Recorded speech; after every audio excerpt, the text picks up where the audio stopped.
మొదటి అధ్యాయం 14వ వచన భాగం. The book of Joel, chapter number 1, verse 14.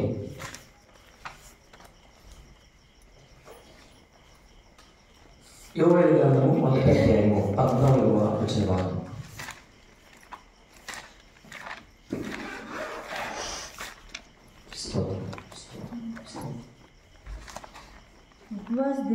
ఉపవాస దినము ప్రతిష్ఠించుడి, వ్రత దినము ఏర్పరచుడి, యెహోవాను బతిమాలుకొనుటకై పెద్దలను దేశములోని జనులందరినీ మీ దేవుడైన యెహోవా మందిరములో సమకూర్చుడి. దేవునికి స్తోత్రం.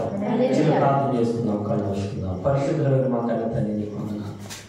కొద్ది నిమిషంలో నీ మాటలు ధ్యానించుండగా నాతో మాత్రం అందరితో సూటిగా తేటగా మాట్లాడి మమ్మల్ని అందరిని బలపరిచి నడిపించిన నీ దాసులకు సంపూర్ణ ఆరోగ్యాన్ని గురించిన యేసు నామములో పడుచున్నాం తండ్రి. దేవునికి స్తోత్రం. ఇది ఉపవాస ప్రార్థన. ఆమేన్. ప్రతి శుక్రవారం రోజున ఈ రీతి ఉపవాస దినమును ఏర్పాటు చేసి దేవుడి మాటలు వినిచినటువంటి మన అందరిని బట్టి ప్రభువు నామమునకే మహిమ కలుగును గాక. హల్లెలూయా. కొద్ది నిమిషాలు దేవుడి మాటలు క్లుప్తంగా మనం విందాం. బాగా వినండి. ఇక్కడ భక్తుడైనటువంటి యోవేలు ప్రవక్త ద్వారా ప్రభు పలుకుతున్న మాట ఎవరికి మాట్లాడుతున్నాడు అడిగితే, ఇశ్రాయేలు ప్రజలందరూ కూడా చెడిపోయారు, ఇశ్రాయేలు ప్రజలందరూ కూడా త్రావు తప్పిపోయారు, ఇశ్రాయేలు ప్రజలందరూ కూడా దేవుని మాట పెడచెవిన పెట్టారు, ఇశ్రాయేలు ప్రజలందరూ కూడా దేవునికి అయిష్టకరముగా బ్రతుకుతున్నటువంటి సందర్భాలలో యోవేలు ప్రవక్తని ప్రభు ఏర్పరచుకొని వారితో సెలవిస్తున్నటువంటి మాట. దేవునికి స్తోత్రం. మీరు బాగుపడాలంటే, మీరు సంపూర్ణంగా ఉండాలంటే, మీ జీవితాలు ధన్యకరంగా మారాలంటే, మీ జీవితాలు దేవుడి కొరకు పరిపూర్ణంగా ఎదగాలంటే, so I want tell you one thing, that is nothing but we have to come bow down in the presence of the Lord. మనము దేవుని సన్నిధికి రావాలి, దేవుని సన్నిధిలో బ్రతిమలాడంటే ఏం చేయాలి? ఒక దినాన్ని ఏర్పరచుకుందాం. దేవునికి స్తోత్రం. ఏంటి ఆ దినం అంటే? ఉపవాస దినము ఏర్పాటు చేద్దాం. దేవునికి స్తోత్రం. ఈ ఉపవాస దినం ఒకటే కాదు కానీ వ్రత దినం కూడా ఏర్పాటు చేద్దాం. వ్రతం అంటే మనందరికీ తెలుసు, వరలక్ష్మి వ్రతం అంటారు చాలా మంది. దేవునికి స్తోత్రం. ఈ వరలక్ష్మి వ్రతం ఎందుకు చేస్తారంటే, 2 నూరేళ్లు కూడా భర్త తమ భార్య పట్ల మంచిగా సంతోషంగా ఉండాలనేటువంటి ఆ ఆతృతతో ఈ భార్య భర్త కోసం ఆ రోజంతా ఉపవాసం ఉండి ఆ భర్త కోసం ఎన్నో ప్రయత్నాలు చేస్తూ ఉంటది. దేవునికి స్తోత్రం. మనము కూడా ఒక వ్రతం చేస్తున్నాం. ఏంటో వ్రతం అంటే, నేను దేవునితో చక్కగా ఎదగాలి. ఆమేన్.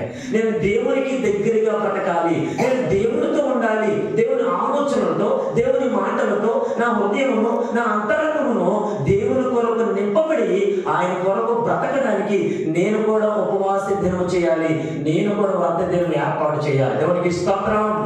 చెప్పండి గట్టిగా హల్లెలూయా. ఇక్కడ భక్తుడైనటువంటి యోవేలు ప్రవక్త ద్వారా మాట్లాడుతున్నమాట. ఇదిగో మీరందరూ ఏం చేస్తారో తెలియదు కానీ ఇదిగో ఉపవాస దినాన్ని స్థిరపరచండి, లేదంటే ఏర్పరచండి, వ్రత దినాన్ని ఏర్పరచండి. ఎందుకు అడిగితే, దేశంలోని పెద్దలను ప్రజలందరినీ కూడా ఆయన సన్నిధికి పిలవండి. ఎందుకు? కింద రాయబడిన మాట, యెహోవాను బతిమాలుకోవడానికి. దేవునికి స్తోత్రం. చెప్పండి గట్టిగా హల్లెలూయా. మనం దేవుని బ్రతిమాలుకోవడానికి వస్తున్నాం ఇక్కడికి. ఆమేన్. నీకు నాకు ఉండేటువంటి ప్రతి అక్కడను, ప్రతి బాధను, ప్రతి సమస్యను ప్రభు సన్నిధానంలో చేరి, ప్రభువా నన్ను నీకు సమర్పించుకుంటున్నాను, నా జీవితాన్ని నీకు అర్పణించుకుంటున్నాను. అయ్యా ఇదిగో పలానా విషయంలో నీ కొరకు ప్రార్థన చేస్తున్నాను, నా కుటుంబం కొరకు, లేదంటే నా భర్త కొరకు, నా భార్య కొరకు, నా పిల్లల కొరకు, సంఘం కొరకు, సంఘ ఉద్యోగం కొరకు, అనేక రీతిగా ఇదిగో నేను బ్రతిమాలుకుంటున్నానయ్యా. దేవునికి స్తోత్రం. చెప్పండి గట్టిగా హల్లెలూయా. అడగనండి, మనకి ఏదైనా చిన్న సమస్య వస్తే ప్రజల దగ్గరికి వెళ్ళి బ్రతిమలాడతాయా? కొంచెం అప్పుగా ఉన్నాను, నాకు కొంచెం అమౌంట్ ఇవ్వండి, ఇదిగో పలానా విషయంలో ఇలాగే అమౌంట్ కావాలని మీ దగ్గరికి వచ్చానయ్యా, కొంచెం నాకు సహాయం చేయండి, మీరు నాకు సహాయం చేస్తే అబ్బో మీరు దేవుళ్ళు అంటున్నాండి అని ఆ మనుషుల దగ్గరికి, ఈ పెద్దల దగ్గరికి, ఆ కుటుంబీకుల దగ్గరికి, అనేక రకరకాలైనటువంటి మనుషుల దగ్గరికి వెళ్ళి బ్రతిమలాడతాం. నజరేయుడైన యేసు దగ్గరికి వచ్చి బ్రతిమలాడడానికి మనకి సమయం ఉంటుంది. దేవునికి స్తోత్రం. పరిశుద్ధ గ్రంథంలో ఎవరైనా అట్టి రీతిలో బ్రతిమలాడిన వారు ఎవరైనా ఉన్నారా? ఒకే బ్రతిమలాడితే ప్రభు వారికి ఏ రీతిగా విడుదల ఇచ్చాడు. ఈ రోజు మనం బ్రతిమలాడితే నా ప్రభు ఈ నూతన సంవత్సరంలో, ఈ 2025 సంవత్సరంలో, ఈ ఉపవాస మాట్లాడుతున్న రీతిని బట్టి మనకి ఎటువంటి విడుదల ఇవ్వబోతున్నాడు కొన్ని విషయాలు మీరు జ్ఞాపకం చేసి నేను తోటలో ముగిస్తాను. చదవ మాట యెషయా గ్రంథం, ద బుక్ ఆఫ్ ఐజాయా, యెషయా గ్రంథం 55వ అధ్యాయము 6వ వచన భాగం. The book of Isaiah chapter number 55 verse 6 6వ వచన భాగం. యెహోవా మీకు దొరుకును, ఆయనను వెతుకుడి, ఆయన సమీపంలో ఉండగా ఆయనను వేడుకొనుడి. దేవునికి స్తోత్రం. చెప్పండి గట్టిగా హల్లెలూయా. ఇదిగో ఆయన నీకు సమీపంలో ఉన్నప్పుడు నువ్వు ఏదైతే అడగాలో, ఆయనకి ఏదైతే అక్కడుందో అవన్నీ కూడా నీకు తీరాలంటే ఆయన సమీపంలో ఉండగానే అడుగు. దేవునికి స్తోత్రం. గట్టిగా హల్లెలూయా. ఎక్కడున్నప్పుడు ఎవరు మాట్లాడడం ఒక సామెత ఉంటది, బ్రతుకున్నప్పుడు మనిషి విలువ తెలియదంట, చనిపోయిన తర్వాత ఎంత ఏడ్చినా రాదంట. అవునా కదా? బ్రతుకున్నప్పుడు ఏ మనిషి విలువ తెలియదు, చనిపోయిన తర్వాత మళ్ళీ ఎంత ఏడ్చినా, ఎంత కన్నీరు కార్చినా, ఎంత దోచాడినా, ఎంత మొదలుపెట్టినా వాళ్ళెవరు కూడా మళ్ళీ తిరిగి రాదు. దేవుడికి స్తోత్రం. అంటే అంటారు కదా, ఆయన సమీపంలో ఉండగా మీకు ఏం కావాలో అడగండి, ఆయన ఇస్తాడు. ఆమేన్. గట్టిగా హల్లెలూయా. చూడండి, సమీపంలో ఉన్నప్పుడు ఎవరైనా అడిగారు లేదా కొన్ని విషయాలు జ్ఞాపకం చేస్తాను. చదివి మాట ఆదికాండ గ్రంథం. ఆదికాండ గ్రంథంలో దేవుడైనటువంటి యెహోవాతో ఒక భక్తుడు మాట్లాడుతున్న మాట మీతో జ్ఞాపకం చేస్తున్నాను. చదవండి 32వ అధ్యాయము 24వ వచన భాగం. యాకోబు ఒక్కడు మిగిలిపోయిను, ఒక నరుడు తెల్లవారు వరకు అతనితో పెనుగులాడు. దేవునికి స్తోత్రం. చెప్పండి గట్టిగా హల్లెలూయా. చూడండి, యాకోబు ఒక్కడు మిగిలిపోయాడు, ఒక నరుడు తెల్లవారు వరకు అతనితో పెనుగులాడుతున్నాడంట, పోరాడుతున్నాడంట. దేనికోసం పోరాటం, దేనికోసం ఆతురత, దేనికోసం ఇంత తీవ్రత అని అడిగితే ఈ యాకోబుకు పుట్టినటువంటి, యాకోబు ముందుగా జన్మించినటువంటి ఒక అన్నగారు ఉన్నారు. అతని పేరు ఏశావు. అతడు 400 మంది సైనికులతో ఈ యాకోబు మీదకి దండెత్తి వస్తుండగా ఈ విషయాన్ని తెలుసుకున్నటువంటి ఈ యాకోబు ఏం చేశాడంటే తను కలిగినటువంటి 4 భార్యలను, కలిగినటువంటి అందరి పిల్లలను, తను సంపాదించిన యావదాస్తిని, తనకు యావత్ మందను అన్నిట్లు కూడా గుంపులుగా అనేక రీతిగా ముందు పంపిస్తున్నాడు. ఒకవేళ యాషావు ఆ 400 మందితో ఎదుర్కోవడానికి వస్తుంటే చెప్పడానికి వస్తుంటే మనకి ముందుగా ఎదురైతే ఎవరైనా ఎవరి కోసమే అడిగితే అయ్యా నా దేవుడైనటువంటి నీ కోసమే నాయన అని యాషావుతో చెప్పండి అని చెప్పి ఒక్కొక్క పరివారితో, ఒక్కొక్క కుటుంబీకులతో అందరితో కూడా చెప్పుకుంటూ అలా ముందుకు పంపించేశారు. దేవునికి స్తోత్రం. చెప్పండి గట్టిగా హల్లెలూయా. అందరినీ పంపించేసిన తర్వాత ఒంటరిగా మిగిలిపోయాడు యాకోబు. దేవునికి స్తోత్రం. గట్టిగా హల్లెలూయా. ఎప్పుడైనా గమనించండి, మనం ఒంటరిగా ఉన్నప్పుడు లోపల ఒక సామెత ఉంది, అందరిలో ఉన్నప్పుడు నోరుని కంట్రోల్ చేసుకోవాలి, ఒంటరిగా ఉన్నప్పుడు హృదయాన్ని కంట్రోల్ చేసుకోవాలి. When you are in all the groups and we should control our mouth, when you are singing and you have to control our heart. అందరిలో ఉన్నప్పుడు నోరుని కంట్రోల్ చేసుకోవాలి. ఎలా మనతో మాట్లాడుతూ ఉంటాం అందరితో. ఒంటరిగా ఉన్నప్పుడు మన హృదయం అనేక రకాలైనటువంటి ఆలోచనలతో, తలంపులతో, ఊహలతో, ఉద్దేశాలతో నింపబడిపోయి చెయ్యడానికి కార్యాలు అనేక రీతిగా చేయడానికి ఈ హృదయం ఏం చేస్తుందంటే అదే మనం అనిపిస్తూ ఉంటాయి. దేవునికి స్తోత్రం. చెప్పండి గట్టిగా హల్లెలూయా. కానీ గమనించండి, యాకోబు అందరితో ఉన్నప్పుడు మరి దేవుడితో పెరిగినాడో కుదరలేదేమో, అందరితో ఉన్నప్పుడు దేవుడితో మాట్లాడటం కుదరలేదేమో, అందరినీ పంపించేసిన తర్వాత ఈ యాకోబు మాత్రం అండ్ ఆయన ఒక్కడు మాత్రమే మిగిలిపోయి ఆయన ఒక నరుడితో పెనుగులాడుతూ ఉన్నాడు, ప్రార్థన చేస్తున్నాడు, పోరాడుతూ ఉన్నాడు, బ్రతిమలాడుతున్నాడు. ప్రభువా, నాకు వచ్చిన సమస్య ఇది, ఇదిగో నాకున్నటువంటి ఈ తీవ్రమైన సమస్య నుంచి నేను బయటపడాలి, నన్ను రక్షించు, నన్ను కాపాడు, నన్ను దీవించు, నన్ను ఆశీర్వదించు అని అనేక రీతిగా ఒంటరిగా మిగిలిపోయినటువంటి ఈ యాకోబు బ్రతిమలాడటం ప్రారంభించాడు, దేవుని అడగడం ప్రారంభించాడు, దేవుని సన్నిధిలో పట్టు వేయమని విగ్రహమాకులాగా ఆయన కాలు పట్టుకొని బ్రతిమలాడుతూ, గోచాడుతూ, ఆరాధిస్తూ దేవుని సన్నిధానంలో అత్యధికంగా ఉండిపోయేసరికి ఆయనతో పెరుగులాడుతున్నటువంటి దూత ఒక మాట ఉంటుంది. దేవుని తెలుసు, రే తెల్లవారిపోయిందిరా, నన్ను పంపరా. దేవునికి స్తోత్రం. గట్టిగా హల్లెలూయా. మనము దేవుని సన్నిధానంలో ఒక 2 గంటలు 2.5 గంటలు ఉండడానికి ఆలోచిస్తామేమో కానీ అల్లరితో కూడిన ఆటపాటల దగ్గర ఉండడానికి రోజంతా గడిచిన అక్కడే ఉంటాం. దేవునికి స్తోత్రం. గట్టిగా హల్లెలూయా.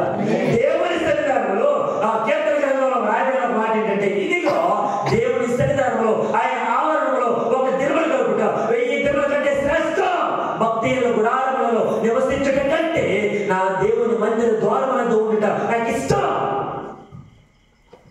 ఈ భక్తుడు ఒక దినం ఆయన సన్నిధిలో గడిపితే నాకు 1000 దినాలు ఆశీర్వాదాన్ని ఈ యొక్క యాకోబు ఏం చేశాడంటే ఆయన పట్టుకుని బ్రతిమలాడుతూ అసలు వాళ్ళట్లా.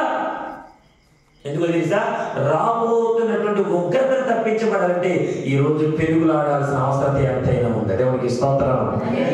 హల్లెలూయా. అందరికీ తెలిసే ఉంటుంది న్యూస్. అమెరికా దేశంలో లాస్ ఏంజలస్ అనేకమైనటువంటి తీవ్ర దారుల చేత కొన్ని లక్షల ఎకరాలు ఎప్పటికీ మండిపోతా ఉన్నాయి, కాలిపోతా ఉన్నాయి. కొన్ని లక్షల ఎకరాలు ఎవరైనా చుచ్చిపెట్టారా ఆ ప్రాంతాన్ని? ఎవరైనా కోపంతో, ఉగ్రతతో, లేదంటే ఎవరైనా ఈర్ష్యతో ఆ ప్రాంతాన్ని కాల్చేస్తారంటే ఎవరికి కాల్చట్లా.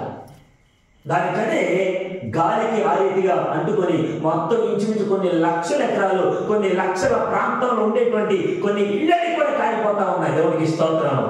గట్టిగా హల్లెలూయా. అక్కడ వచ్చింది కదా ఉగ్రత, ఇక్కడ ఇంకా రాలేదు కాబట్టి మనం పర్లేదు అని అనుకోవడం కాదు. ఇక్కడికి రాకముందే మనం ప్రార్థన చేయాలి. దేవునికి స్తోత్రం. హల్లెలూయా. ఇదిగో ఈ ఉగ్రత యాషావు రాబోతున్నటువంటి ఆ 400 మందితో, ఆ కత్తులతో, కటాలతో చంపడానికి సిద్ధపడేటువంటి యాషావు యొక్క ఆ ప్రయాణమును ఈ యాకోబు రాత్రంతా దేవుని సన్నిధానంలో గడిపి బ్రతిమలాడి ఆయన ఏ ఉపవాసం అయితే చేశాడో, ఏ వ్రత దినమైతే ఏర్పాటు చేసుకున్నాడు, దేవుని దగ్గర బ్రతిమలాడటం ప్రారంభించుకున్నాడు. ఆ ప్రారంభమే ఈ యాషావు దగ్గర నుంచి వచ్చినటువంటి ఉగ్రతను ఆయన నింపివేసేసాడు. దేవునికి స్తోత్రం. హల్లెలూయా.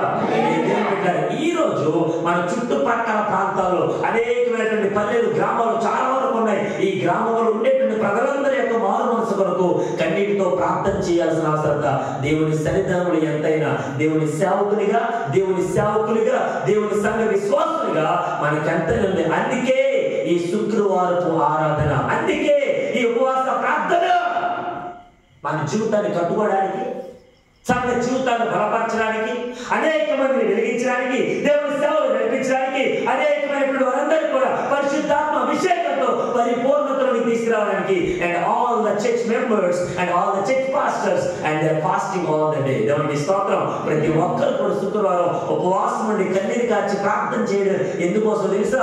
ప్రపంచమంతటిని కూడా మార్చడానికి, ప్రతి ఒక్కరిని కూడా ప్రభు ఎదుట నిలబెట్టడానికి. దేవునికి స్తోత్రం.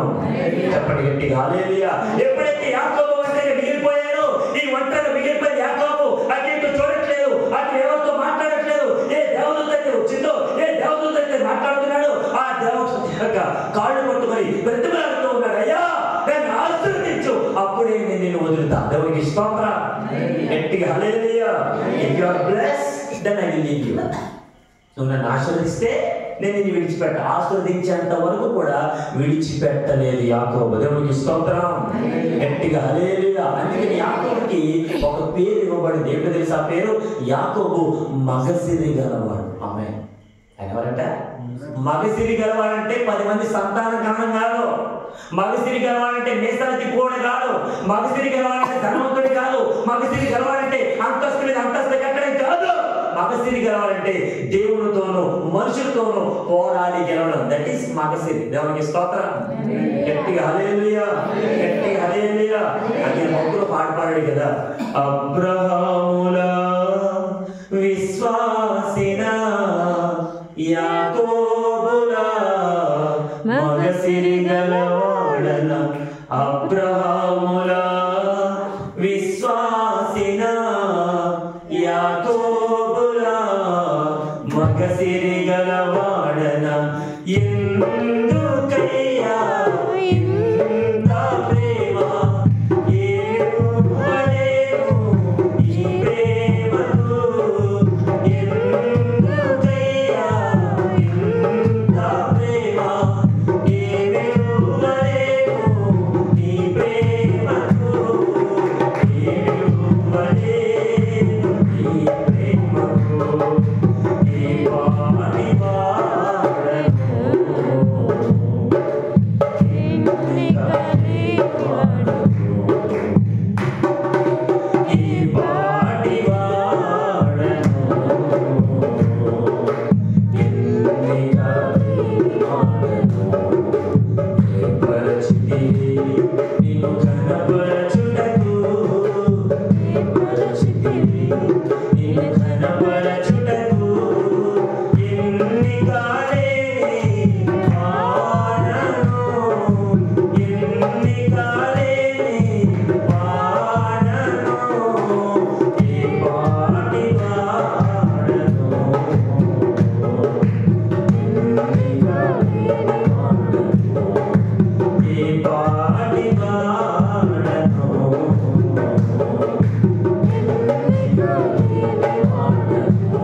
దేవునికి స్తోత్రం. ఏ పాటి ఒమడని ఈ రోజు నన్ను ఈ రీతిగా నిలబెట్టాడు. ఎందుకు పనికిరాని వాడుగా ఉన్న మనలను పనికొచ్చే పాత్రని వేసి ఆయన మలుచుకొని తనకి ఇష్టం వచ్చినట్టుగా నా ప్రభు మనందరిని వాడుకుంటున్నాడు. దేవునికి స్తోత్రం. ఇదిగో ఈ యాకోబు ఎప్పుడైతే ఆ దూత పాదాలు పట్టుకొని బతిమలాడుతూ కొనియాడుతూ అయ్యా నన్ను ఆశీర్వదించు, అది లేవియో నువ్వు నన్ను ఆస్వాదిస్తే కానీ నేను ఎన్నడూ కూడా వదిలిపెట్టాను. ఎక్కువ మాట చెప్పమంటారా? ఈ యాకోబు ఆస్వాదించబడలేదంటారా? ఆయనకి ఎన్ని గొర్రెలు ఉన్నాయి, ఎన్ని మందలు ఉన్నాయి, ఎంతమంది భార్యలు ఉన్నారు, ఎంతమంది పిల్లలు ఉన్నారు, ఎంత ఆస్తి సంపాదించుకున్నాడు. ఎంత సంపాదించుకున్నటువంటి యాకోబు కూడా దేవుడి దగ్గర ఆస్వాదించమని అడుగుతూ ఉన్నాడు. ఆమె దేవునికి స్తోత్రం. గట్టిగా హల్లెలూయా. ఆస్వాదించబడడం అంటే వెనకాల వేసుకున్నటువంటి బ్యాంక్ బ్యాలెన్స్ కాదు. ఆస్వాదించబడడం అంటే సంపాదించినటువంటి ఆస్తంతా కాదు. ఆస్వాదించబడడం అంటే దేవుడు నా జీవితాన్ని నూతనంగా మార్చడమే ఆశీర్వాదం. దేవునికి స్తోత్రం. గట్టిగా హల్లెలూయా. When God is in me, then my life will be new. ఆయన నాలో ఉంటే నా జీవితం కొత్తగా మారుతుంది. దేవునికి స్తోత్రం. గట్టిగా హల్లెలూయా. ఈ యాకోబు యొక్క జీవితం లాబాను అనేటువంటి మామగారి ఇంటి దగ్గర ఇంచుమించు 20 సంవత్సరాలు చేశాడు. ఈ 20 సంవత్సరాల్లో 10 మార్లు జీతం మార్చాడు లాభాలు. అయినను పట్టు వేయకుండా దేవుడి దగ్గర బ్రతిమలాట ప్రారంభించాడు. ఏ పేదల దగ్గర అయితే ఒక తలగా చేసుకుని నిద్రపోయాడో ఆ మధ్యరాత్రి వేళ ఆయన ఒక దర్శనం చూస్తున్నాడు. ఏంటా దర్శనం అంటే ఒకరిచ్చిన ఆకాశంలో ఒక కొన, భూమిలో ఒక కొన, పైనుంచి దేవదత్తులు కింద నుంచి దేవదత్తులు ఎక్కుతూ దిగుతూ ఉన్న ఈ దర్శనం చూస్తూ ఒక దూత మాట్లాడుతూ ఉంది కదా, యాకోబు భయపడమాక, ఇదిగో నీ యొక్క తాతగారైనటువంటి అబ్రహాము దేవుడను, నీ తండ్రి అయినటువంటి ఇస్సాకు దేవుడను, ఇదిగో నీకు కూడా దేవుడను. నువ్వేం చేస్తావు తెలుసా? 4 దిక్కులా వ్యాపిస్తావు. దేవునికి స్తోత్రం. హల్లెలూయా. నిన్ను మరలా ఎక్కడికి తీసుకొచ్చేంత వరకు కూడా నేను నిన్ను విడిచిపెట్టని వాగ్దానం పొందినటువంటి యాకోబు అదే బేతుల దేవుడు లాబాను గారైనటువంటి మామగారి దగ్గర ఉంటుంటే అదే దేవుడు మరలా మాట్లాడాడు. ఆ దేవుడి దగ్గరికి వెళ్ళిపోతున్నటువంటి సందర్భాల్లో ఇదిగో వస్తున్నటువంటి ముగ్గురతను తప్పించడానికి ఒక బావి దగ్గర ఒంటరిగా మిగిలిపోయాడు. దేవునికి స్తోత్రం. చెప్పండి గట్టిగా హల్లెలూయా. గుర్తుపెట్టుకోండి, అందరూ వదిలేశారని ఎన్నడూ ఫీల్ అవ్వదు. ఎవరు పట్టించుకోవటానికి ఎప్పుడు కూడా బాధపడద్దు. దాని కారణం ఏంటి తెలుసా? నీ నా పక్షమున ఒక దేవుడు ఉన్నాడు, ఆయనే నజరేయుడైన యేసు దేవుడు. దేవునికి స్తోత్రం. అందరూ విడిచిపెడతారు, అందరూ వదిలేస్తారు. But none other than Jesus Christ will not ever leave us. ఆయన ఎప్పుడు కూడా ఎన్నడూ కూడా మనల్ని ఎప్పుడు విడిచిపెట్టాడు. దేవునికి స్తోత్రం. విడిచిపెట్టని దేవుడు కాబట్టి ఆయన ఒక మాట ఉంది తెలుసా? నేను ఉన్నవాడను అనువాడను. దేవునికి స్తోత్రం. మోషేతో మాట్లాడిన దేవుడు మోషే అడుగుతున్నాడు, నాయన ఒకవేళ నీ పదం తెలియతే ఏ దేవుడు పంపించని అడిగితే, ఆ దేవుడి పేరు ఏంటని అడిగితే, ఆయన నామములు ఏంటని అడిగితే, ఆయన నేమ్స్ ఏంటని అడిగితే నేను ఏం చెప్పాలి? ఆయన దేవత దేవుడు క్వశ్చన్ చేస్తే, ప్రశ్నిస్తే, ఇదిగో ఈ మోషేతో నా దేవుడు మాట్లాడిన దేవుడు నిర్మాణ 3 అధ్యాయాలు మాట్లాడుతాడు కదా, ఇదిగో నేను ఉన్నవాడను అనువాడను, అయ్యో నేనే దేవుడను, నేను తప్ప వేరే దేవుడు నీకు లేడు. ఆ దేవుని దగ్గర బ్రతిమలాడుతున్న యాకోబు స్వతంత్రతను పొందుకొని ఆ అన్ని రాగానే వీళ్ళిద్దరు కూడా వెంటనే మెడ మీద పడి ముద్దులు పెట్టుకొని కౌగులించుకొని ఒకరి మొక్కలు ఒకరు చూసుకొని ఏడ్చుకుంటూ, రే నేను నిన్ను చంపడానికి వచ్చాను కానీ నీ ప్రేమ, నీ ప్రార్థన, నీ యొక్క పట్టుదల నా జీవితాన్ని మార్చేసిందిరా. ఆమె దేవునికి స్తోత్రం. హల్లెలూయా. ఒక మాట రాయబడి చదవసారి మాట 1వ అధ్యాయము 14 వచ్చిన భాగం. The book of Joel chapter number 1 verse 14. నేను ముగిస్తున్నాను. స్తోత్రం. యోవేలు గ్రంథం 1వ అధ్యాయం 14 వచనంలో మరొక మాట రాయబడింది. ఉపవాస దినం ప్రతిష్ఠించింది.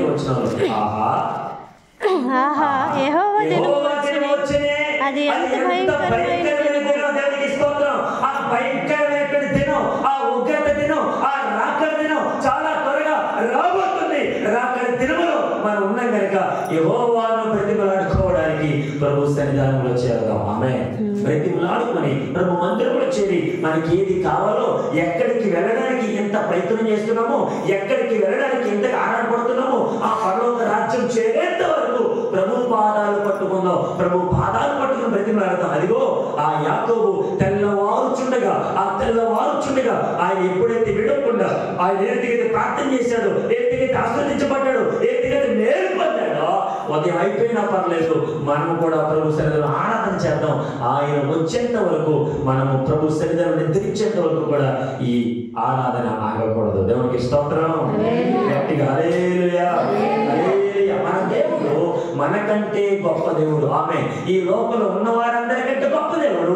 ఈ గొప్ప దేవుని యొక్క సన్నిధానంలో ఉన్న మనందరినీ ప్రభు ఏం చేస్తాడంటే తన కొరకు మన ఎంతగానో వాడుకుంటున్నాడు. దేవునికి స్తోత్రం. మరొక మాట చూపించి నేను ముగిస్తున్నాను. చల్లని మాట, అది 14వ వచ్చిన భాగం. ఉపవాస దినము ప్రతిష్ఠించుడి, వ్రత దినము ఏర్పరచుడి, యెహోవాను బతిమాలుకొనుటకై, యెహోవాను బతిమాలుకొనుటకై పెద్దలను దేశములోని జనులందరినీ అందరినీ పిలవండి, ఏ ఒక్కరిని వదలద్దు. ఆమె ఇందాక నేను వచ్చినప్పుడు ఒక సహోదరుని, అయ్యా ప్రార్థనకి వెళ్తున్నాం ఏంటంటే అని ఒక మాట అన్నారు. ఏంటి తెలుసా? శుక్రవారం నేను ప్రార్థనకి రాను, ఆదివారమే. శుక్రవారం ప్రార్థనకి అయ్యో అసలు శశి మీద కాల్ పెట్టను. దేవునికి స్తోత్రం. చెప్పండి హల్లెలూయా. నన్ను మాట్లాడినామండి, నీకు ఏ రోజున పరలోకం వెళ్తావు? ఆదివారం వెళ్తావు పరలోకం? వచ్చిన డౌట్. ఎప్పుడు వెళ్తావు పరలోకం? ఆదివారం వెళ్తాను నేను పరలోకాన్ని కూడా చేయొచ్చండి. ఎవరు ఉన్నదా ఈ లోకంలో? నేను ఆదివారమే చచ్చిపోతానండి, ఆదివారమే ప్రభుత్వాన్ని నిద్రిస్తానండి, ఆ రోజే పరలోకం వెళ్తానండి. ఉన్న గ్యారెంటీ ఉందా? తెలుసిన గ్యారెంటీ. ఎప్పుడొకప్పుడు ఎలాగోలాగా ప్రభు సన్నిధిలో నిద్రిస్తాం. నిద్రించక మునిపే నేను ఎక్కడికి వెళ్ళాలో తెలుసుకోవాలి. ఆమె గట్టిగా హల్లెలూయా. ఆ మాట్లాడినప్పుడు నాకు కొంచెం నవ్వు వచ్చింది. నేను ఒకటే అనుకున్నాను, ఇంకా ఇంకొక ప్రశ్న ఇంకెప్పుడు అడగకూడదు. ఆమె గట్టిగా హల్లెలూయా. ఇంకొక ప్రశ్న అడగకూడదు. దేవునికి స్తోత్రం.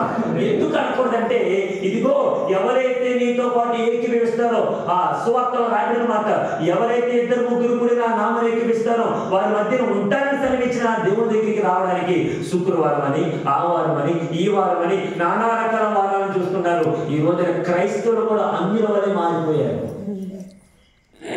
క్రైస్తవులు కూడా అన్యుల మాట, అయ్యో ఈరోజు నీస్తుందండి, ఈ రోజు మేము కలరింగ్ డ్రెస్ వేసుకోవండి, ఓ ఈ రోజు మేము ఈ ఊరు పొలిమేర దాటి ఎలా అండి, ఏ రోజు గట్టిగా హల్లెలూయా. ఏ రోజు? అదే అదే ఆ రోజు, యేసయ్య ఉగ్రత రోజు, ఏడేళ్ల శ్రమల రోజు, పాపులంతా ఏడ్చే రోజు, అదే అదే ఆ రోజు, యేసయ్య ఉగ్రత రోజు,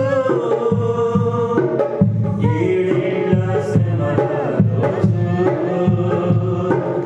పాపులంతా ఏడ్చే రోజు, అదే అదే ఆ రోజు, యేసయ్య ఉగ్రత రోజు. ఓ మనిషి యోచించుతివా, నీ బ్రతుకు ఎలా ఉన్నదో? ఓ మనిషి యోచించుతివా, నీ బ్రతుకు ఎలా ఉన్నదో?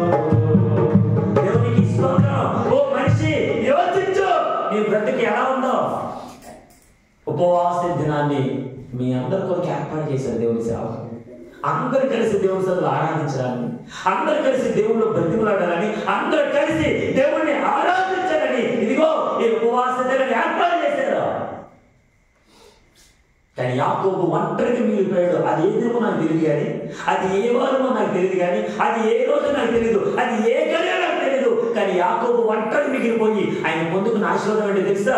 అప్పటి వరకు అన్నాదములు మరీ కఠినాత్ములుగా చెప్పుకోవడానికి ఎంత మాత్రం కూడా విసుగు చెందగా ఇంకా ఏ మాత్రమైనా సరే దొరికితే చంపేస్తాం అనేటువంటి ఆలోచనతో అలాగే ఎదిగినటువంటి ఆ ఇద్దరు అన్నాదముల మధ్యలో ఆ ఒంటరి ప్రార్థన, ఆ పట్టుదలతో చేసిన ప్రార్థన ఆ శత్రుత్వాన్ని మిత్రులుగా మార్చేసింది. దేవునికి స్తోత్రం. ఈరోజు నువ్వు ఎవరితో గొడవపడుతున్నావు నాకు తెలియదు, నువ్వు ఎవరితో మిత్ర భేదం చూపిస్తున్నావు నాకు తెలియదు, నువ్వు ఎవరితో కఠినంగా ఉంటున్నావు నాకు తెలియదు, నువ్వు ఎవరితో మనస్పర్ధలకి నాకు తెలియదు. కానీ ఈ ఉపవాస దినము రోజున అందరితో నా ప్రభు మిత్రము కలిగి, లేదంటే స్నేహం భావం కలిగి అటువంటి పట్టుదలతో మా అందరి ప్రభు నడిపించును గాక. ఎప్పుడు పోతామో తెలియనటువంటి ఈ బ్రతుకు కోపం ఎందుకంటే మనస్పర్ధలు ఎందుకు? దేవునికి స్తోత్రం. గట్టిగా హల్లెలూయా. యేసు ప్రభు అంతటి వారే అనేక మంది కొడుతున్నా, ముళ్ళ కిరీటం పెట్టినా, పిడుగుద్దులు గుద్దినా, ఆయన వెనకాల ఉండేటువంటి ఆ నాగలి చావుడు దున్నినట్టుగా అతని శరీరం అంతా కొరడార్థంతో దున్నేసినా, అనేక రకాల ఇబ్బంది పెట్టిన, ఆ 3 రేకుల మీద వేలాడిన ఆ శిలువ మ్రానుపై వేలాడిన యేసు మాట్లాడాడు. ఏంటో తెలుసా? ఇదిగో తండ్రి, వీరేం చేస్తున్నారో ప్లీజ్ వారిని ఒకే వాళ్ళ దగ్గరికి వెళ్ళి నువ్వు క్షమాపణ కోరాల్సిన అవసరం లేదు. దేవుడి సన్నిధిలో వచ్చేది, ప్రభువా ఇదిగో నా మీద ఇలాగా కొట్ట పడుతున్నారు, నా మీద లేనిపోయి నిందలు వేస్తున్నారు, అనేక రకాలుగా మాట్లాడుతున్నారు, అన్ని తెలిసినట్టుగా ప్రవర్తిస్తున్నారు, నేనే మాట్లాడాలి, నేను తప్ప నా ఎదుట ఎవరు మాట్లాడకూడదు అన్నట్టుగా నానా రకాలుగా మాట్లాడుతున్నారు ప్రభువా. అటువంటి వ్యక్తి కొరకు ప్రార్థన చేస్తాను. దయచేసి వారితో నాకు ఉండేటువంటి స్నేహం తొలగిపోకూడదు నాయన. మా అందరిని కూడా నీ సన్నిధానంలో అదే భావనతో నిన్ను ఆరాధించే కొరకు నాకు అనుగ్రహించిన ఆయన అని దేవుని సన్నిధిలో ప్రతిఫలాడాల్సిన అవసరం మనకి ఎంతైనా ఉంది. దేవునికి స్తోత్రం. గట్టిగా హల్లెలూయా. వారిని భర్తల కొరకు భార్యలు ప్రార్థన చేయాలి. ఆమె గట్టిగా హల్లెలూయా. మారడు అని చెప్పకూడదు. ఎందుకో తెలుసా? సామెతల గ్రంథం 18:21 రాయబడిన మాట, జీవ మరణములు 4 కోసం దాని ఎందుకు ప్రీతి పడేవారు దాని ఫలము నువ్వేది మాట్లాడతావు నీ మీదకి వస్తుంది. అందుకని దేవదేవుడు మాట్లాడినాడు. ఎవరితో తెలుసు? అబ్రహాముతో 12వ అధ్యాయం ఆదికాండం 3వ వచనంలో, నిన్ను ఆశీర్వదించు వారిని ఆశీర్వదిస్తాను, నిన్ను దూషించు వారిని చెప్పి నిన్ను ఎవరైతే ఆశీర్వదిస్తారో వాళ్ళు ఆశీర్వదించబడతారు. అందుకే చెప్పండి, ప్రతి ఒక్కరు లోపలికి వందనాలని అంటారు. ఎందుకు? నమస్కారానికి ప్రతి నమస్కారం, నమస్కారానికి ప్రతి నమస్కారం. కొంతమంది వందనాలు చెప్పినా చెప్పరు, పలకరించరు. చాలా వరకు చూశాను. దేవునికి స్తోత్రం. కొన్ని సందర్భాలు అనుకున్నాను, కొంతమంది దైవ సేవకులను చూశాను, దైవ సేవకుల కుటుంబాల్లో చూశాను, దైవ సేవకుల పిల్లల్లో చూశాను. నేను వందనాలు చెప్పినా చెప్పలేదు. కొన్ని ప్రాంతాలకు వెళ్తూ ఉంటాను కదా, ఆ ప్రాంతాలకు వెళ్ళేటప్పుడు అమ్మ వందనాలు అని చెప్తే సేవకుల కుటుంబమే ఎవరు అమ్మాలి చెప్పడం. నేను కాలంలో ఒక మీటింగ్ వెళ్ళాను ఇక్కడ కొంపంగిలో. ఆ కూడికి ఏర్పాటు చేసుకున్నటువంటి అందరూ కూడా ఇంచుమించు సమయం 8 కావస్తుంది. ఒక ఇంచుమించు ఒక 20-30 మంది అందరూ టక్ అందరూ కూర్చుంటారు. ప్రార్థన చేస్తున్నారు, ఆరాధన చేస్తున్నారు, అందరు కలిసి ఆరాధన చేస్తున్నారు, దేవుని ఆరాధన చేస్తున్నారు. అందరూ అంతా ప్రియ అయిన తర్వాత అందరూ వచ్చి ప్రార్థన చేస్తున్నారు. పాస్టర్ గారు మళ్ళీ ఎప్పుడు వస్తారు? పాస్టర్ గారు అయ్యా మీరు ఎప్పుడు వస్తారండి? ఈ ఎన్నడికి సరైన మాట, అమ్మ ఇది నా స్థలం కాదు, ఇక్కడ ఒక సేవకులు ఉన్నారు, ఈ సేవకులు మీ కొరకు ప్రార్థన చేస్తారు. అయ్యో పర్లేదండి మీరు రండి. నేను ఒకటే అన్నాను, ఒకవేళ మరలా మీ దగ్గరికి రావాలంటే మీలో ఉండేటువంటి మనస్పర్ధలు, ఒకవేళ భర్తతో ఒకవేళ నీకు కోపంగా ఉంటే, ఒకవేళ భార్యతో నీకు కోపం ఉంటే, పిల్లలుగా మీ తల్లిదండ్రుల పట్ల నీకు కోపం ఉంటే, ఇవన్నీ కూడా మనస్పర్ధలు పోవాలి. మీరందరూ కలిసి ఉన్నప్పుడు నన్ను పిలవడాను ఒకే ఐదు మళ్ళీ పిలుస్తానండి. గట్టిగా హల్లెలూయా. యాకోబు చేసిన ప్రార్థన అన్నగారిలో ఉండేటువంటి శత్రుత్వాన్ని మానేసింది. ఈ యాకోబు చేసినటువంటి ప్రార్థన అంతకుముందు అందరిని పంపించిన భార్య చెప్పిన అంతకు ముందుకు వెళ్ళిపోతాడు గుంపులుగా. ఏ ఒక్క భార్య అనుకొచ్చి ఏమండి మీకు ఏమైందని ఏ ఒక్క భార్య అడిగిదా? భార్యలు వచ్చారు వెనక్కే. పోనీ అంత సంపాదించిన సంపద వచ్చిందా వెనక్కే? పిల్లలు ఏమైనా వెనకొచ్చి నాన్న ఏమైంది నాన్న నీకు ఎవరైనా అడిగారా? ఇంకో మాట చెప్పినా, సంపాదించేంత వరకే తల్లిదండ్రులు. ఒకసారి వాళ్ళ కాళ్ళకి నిలబడిన తర్వాత మీరెవరో దేవునికి స్తోత్రం. యాకోబు అనుకుంటూ ఉన్నాడు, అయ్యో గుంపులుగా పంపించాను కదా ముందుకి, వెనక్కి తిరిగి వచ్చి ఏ ఒక్కరు నన్ను అడగలేదే, నేను ఎలా ఉన్నానని ఎవరు చూడలేదే, నేను ఎలా ఏడుస్తున్నాను కూడా నేను ఎవరు పట్టించుకోలేదే. ఈ లోకంలో ఏడు ఎవరికి పట్టింపక్కర్లేదు, కానీ దేవుడు చూస్తున్నాడు. నీ నా ఆందోళన, నీ నా ఏడుపును, నీ నా బాధ, నీ నా కష్టం, నీ నా జీవితంలో ఎదుర్కొన్న ప్రతి సమస్యను my God is looking all things. దేవునికి స్తోత్రం. ఆయన ప్రతి ఒక్కటి చూస్తూ ఉన్నాడు. ఇదిగో ఉపవాస దినము ప్రతిష్ఠించండి, వ్రత దినము ఏర్పరచండి. ఇదిగో దేశంలోని పెద్దలను జనందరినీ కూడా యెహోవా మందిరంలో నిలబెట్టండి. ఎందుకో తెలుసా? ఆయనను బ్రతిమలాడుకోవడానికి రమ్మనండి. ఊతులు చెప్పుకోవడానికి కాదు, కబుర్లు చెప్పుకోవడానికి కాదు, ఈ డ్రెస్ ఎక్కడికో అడగడానికి ఆయన బ్రతిమలాడదాం, పరలోక రాజ్యాన్ని స్వతంత్రించుకుందాం. ఇదిగో అటువంటి పరలోక రాజ్యాన్ని అనుభవించేటువంటి కృప ఇదిగో యాకోబు తన అన్నగారితో కలిసినప్పుడు నేను అనుకుంటున్నాను, పరలోక వైభవమును కనిపించే విధంగా ఇద్దరు అన్నాదులు కలిసిపోయారు. దేవునికి స్తోత్రం. చెప్పండి బిగ్గరగా హల్లెలూయా. ఈరోజు నాకు కూడా అట్టి రీతిలో ప్రార్థన చేస్తే ప్రతి ఒక్కరి యొక్క మనసులను, హృదయాలను ఆయన మార్చి సరిచేసి తన సేవా పరిచయం అందరినీ ముందుకు నడిపించేవాడుకును గాక. దేవుడి మాట మన ఇంట్లో ఫలాభివృద్ధి జరిగించగలిగి ప్రార్థన చేసుకున్నాం. కూడా మోసుకుందాం ప్రార్థన. పరిశుద్ధమైన మా కన్నా తండ్రి, కొద్ది నిమిషాలు ఈ మాటలు ధ్యానించిన దాన్ని కొందరు పలుపడిన తండ్రి నాయన నన్ను ఇక్కడ ఆహ్వానించిన మా ప్రియులు సంఘ కాపులు నా ధన్యవాదాలు వారి కుటుంబాన్ని బట్టి ప్రార్థన చేస్తున్న తీర్చింది. నాయన ఇచ్చిన సరిమణి గారు మీ వందనాలు వారి కుటుంబాన్ని చేతులుగా అప్పగిస్తుంది. వచ్చిన వాళ్ళందరినీ చేతులుగా అప్పగిస్తున్నాం. ప్రభావ నీ సేవలో నీ పరిచయంలో అంతం వరకు మాలో నాయన ఊపిరినంత వరకు నీ పరిచయం నమ్మకంగా నడిపించి వాడుకోండి. ఏమి ఇచ్చి మీరు తెచ్చినారు ఆయన తమ ప్రసన్న మనం చేతులుగా అప్పగిస్తున్నాం. ప్రభావ అయ్యా నీ బిడ్డకి చక్రాలు నగిరించినందుకు వందనాలు. మీరే నడిపించి వాడుతున్నాను. కుటుంబీకులందరూ చేతులుగా అప్పగిస్తున్నాను. ఆయన చేయ రాత్రి ప్రార్థన చేస్తున్నాను. దాని వివాహం కొరకు సిద్ధపడుతుంది. నాయనానికి స్తోత్రాలు. ఎక్కడ మీరు వివాహం సిద్ధపరిచారో, బంధం ఏర్పరిచారో మీరు కనుక జరిగించిన ప్రార్థన చేసుకొచ్చి వాళ్ళందరినీ మరొకసారి చేతులుగా అప్పగిస్తూ మీరేమీ పొందుకోమని యేసు క్రీస్తు పరిశుద్ధమైన నామములో అడిగి మా ప్రార్థన. ఆమేన్.